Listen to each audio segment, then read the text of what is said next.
Зима, снег и Енисей – практически самый центр России. Это Красноярск, столица 29-й Всемирной универсиады. Впервые в истории зимние игры принимает наша страна. Биатлон, хоккей, керлинг и еще 8 видов спорта. За высшие награды поборются больше 3000 спортивных делегатов из полусотни стран мира. Уверен, что каждому из вас эти дни запомнятся на всю жизнь. Подарят только самые радостные, добрые впечатления и обязательно войдут в историю мирового спорта яркой страницы.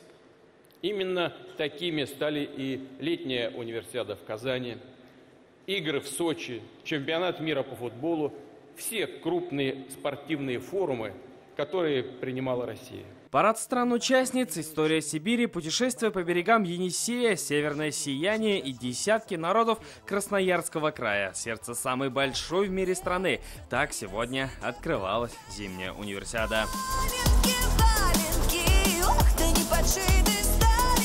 В состав сборной России на студенческих играх вошли 25 татарстанских спортсменов. Поддержать их на открытие приехал Рустам Минниханов. Наши атлеты в лыжных гонках, сноуборде, фигурном катании, хоккее с шайбой и хоккее с мячом. Некоторые из них выйдут на старты уже завтра, и символично, что за медали они будут бороться под руководством Эдуарда Галеева из Заинска.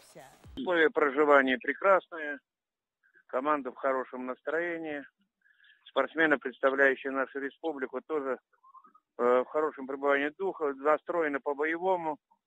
Завтра у нас стартует Кирпиченко Яна на 5 километров. Участниками игр в Красноярске стали и полсотни волонтеров из республики. Вообще, сейчас в Красноярске целая делегация из Татарстана, и вот их первые эмоции.